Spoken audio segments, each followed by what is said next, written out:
Hi, guys. Lots to talk about today. Okay, so last night was the episode of 90 Day Fiance Happily Ever After. Now, listen, if you watch my channel, I make it no secret, people, I prefer the other way over Happily Ever After. And that's because the other way is more real. People on Happily Ever After, they're vets, they've been on the show before. As a matter of fact, they are pros at it. I mean, just everybody knows on Happily Ever After how the game is played. So basically, you're getting a 2-for-1 deal. That's how I like to look at it, a 2-for-1 deal. And sometimes I don't want a 2-for-1 deal. Sometimes I just want one. You go to the grocery store and you can buy 5 of these for the price of one. What if I only need one? That's what I feel like for Happily Ever After. I just want to watch one show, but they keep giving me a 2-for-1 deal. Now, I'll give you an example. You have the real storyline, and then you have the what do you call it? Inflated version. That's what I said. Then you have an inflated version. Prime example. Let's just take Colt. The normal storyline would be, okay, Mom Deb does not like Jess, will do anything to break them up because she prefers the mistress. Plain and simple, okay? But they exaggerate it. They inflate. Prime example. Okay, so the scene opens up where they're having dinner with Jess's family, okay?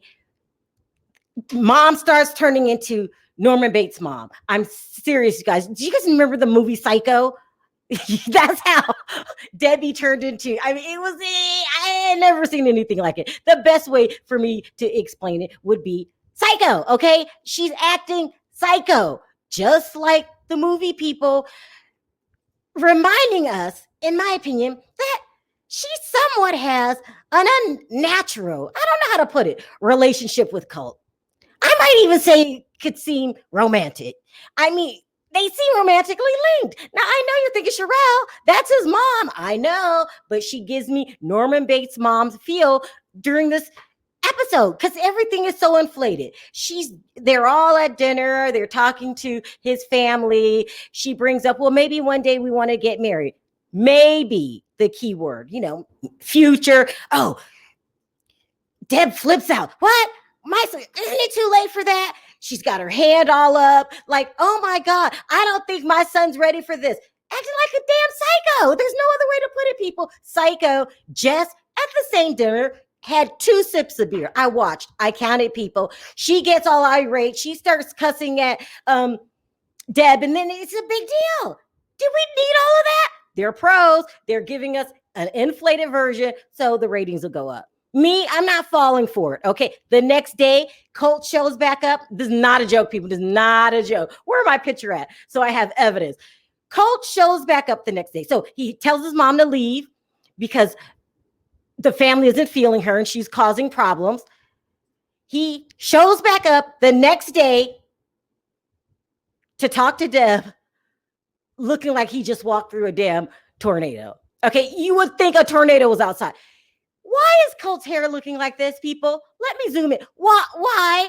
Is this just for the inflated version? We don't see Colt's hair looking like this after he wakes up. He has never looked like this. Inflated. Okay, look. He looks like someone just hit him over the head. I mean, I don't see homeless people walking around with their hair looking like this. It's inflated.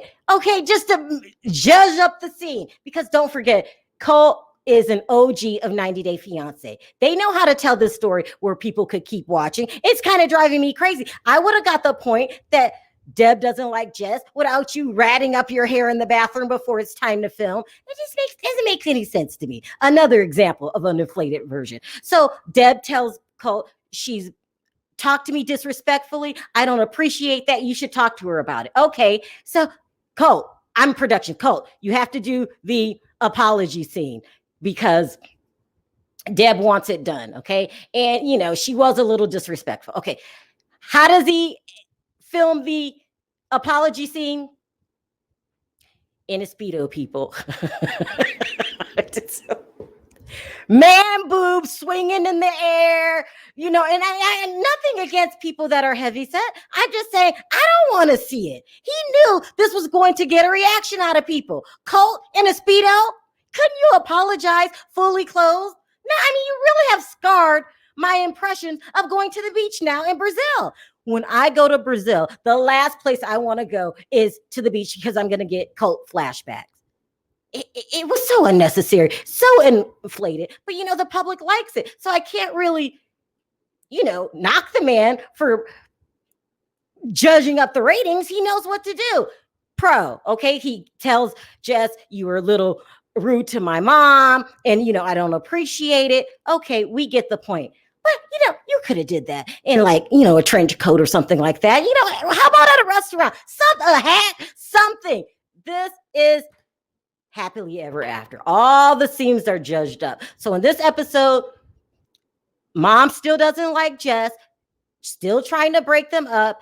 Colt at this point is still trying to be with Jess. Okay, that's it. That's the simple version they don't want you to see. Okay, what's another simple version?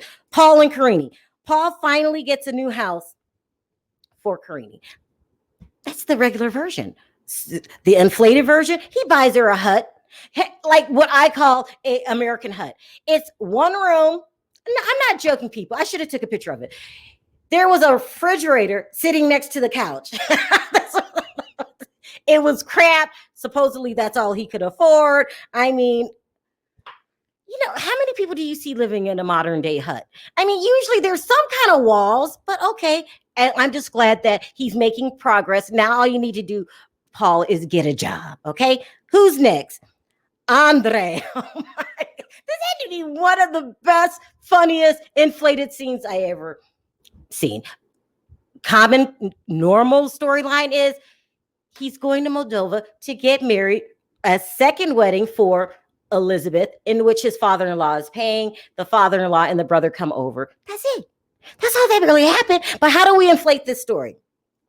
We talk about Andre's past. He said he was a cop, but he quit to move to England to be a bouncer. Now, I do understand people. This is somewhat strange, but so is Andre. Okay, he's a weird guy. I mean, he loves being a stay-at-home dad, but they have to put the inflated zhuzh on it. Okay, they feel like, why isn't he talking about his past? He did talk about his past. He said he was a cop. They want more information. Like, do you want to talk about people that he arrested? Well, what more do we need, people? But no, they want to put a spin on it as if he's a crooked cop that had to get out of town and bail to Ireland. They kept saying, what is he hiding? What's in his past?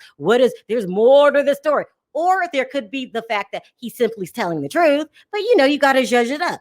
So hats off to Chuck for really pumping up this scene, because it really would be boring. No one cares that him and Elizabeth are getting remarried and that he has no intentions of getting a job because he loves being a stay-at-home dad. Who cares? At the end of the day, Chuck doesn't mind footing the bill. Oh, by the way, don't think you're fooling us. We know Elizabeth isn't working either. Okay, Daddy's taking care of everything.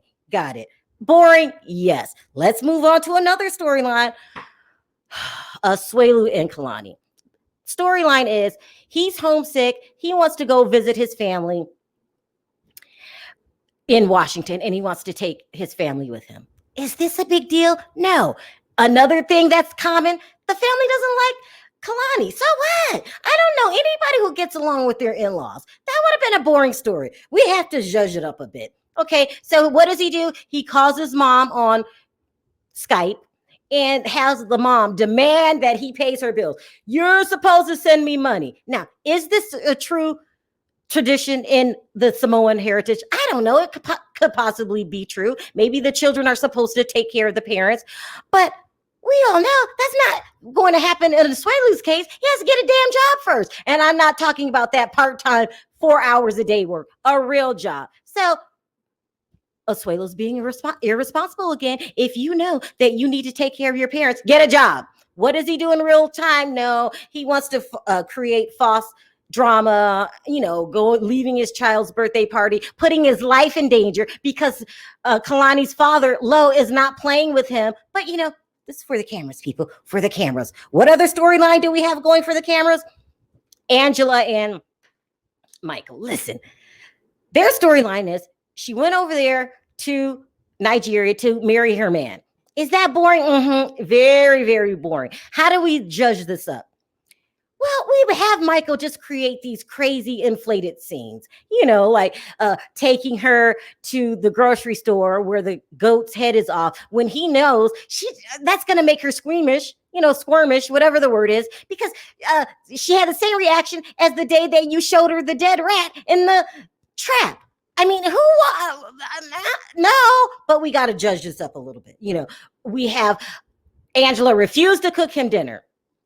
That's not going to happen when he comes to the U.S. She's going to cook him dinner. But, she's got to judge it up. She doesn't want to be outright disrespectful the way that baby girl Lisa was and pissing off the entire country, every Nigerian on the face of the earth. So what do? We have her make Michael cook for her. But really, the mom is probably in on it. It's not they're not fooling me. I think the mom likes Angela. I swear to God, it looks like in some of the scenes, I see Michael laughing. I'm not kidding. It feels like I see him laughing. No, but we got to judge this up because this couple really, they do have a real life serious problem, which is Michael is never coming to the U.S. I mean, not anytime soon. I would give it probably 5, maybe 6 years if they even change the laws.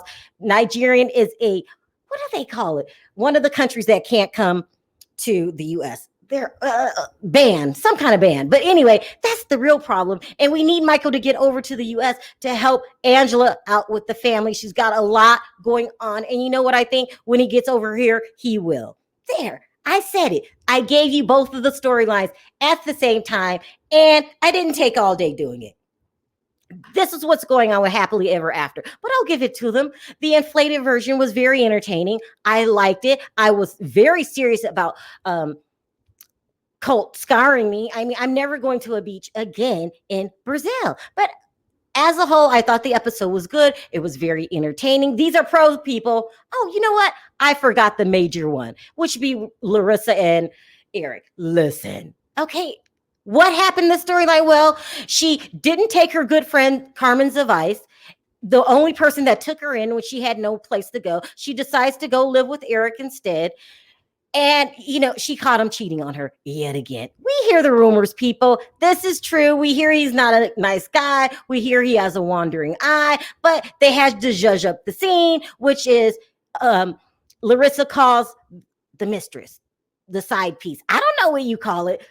She calls the girl, and the girl informs her that Eric has said all of these terrible things about her, and it hurts her feelings. First of all, hello, you got a warning from Carmen, okay? But you got to judge the scene. You got to inflate it. Okay, she's shocked. You're not really shocked at all. You know he did that with Colt. They teamed up, became friends, and then what did they do? Dog the hell out of Larissa. He was calling her mud to anybody who was willing to listen. But in the scene, for the sake of ratings, she acts hurt and cries as if, she didn't even know he was a jerk to begin with. So there, I put it all in. It was a good episode to me. They didn't have to inflate it so much, but I appreciate the inflation because I get to watch this one day, all of this nonsense, and then the next day I get to watch my fave, Happily Ever After. We got a lot to talk about in the comment section, guys. Number one, I want to know, what did you guys think about the scene of Colt wearing a Speedo? And then let's go into detail how you felt about some of these storylines. In the meantime, I'll meet you guys in the comment section. If you like this video, don't forget to click that like button. It does wonders for my video. Also, if you haven't already subscribed, go ahead and do that. And I'll see you guys down in the comment section.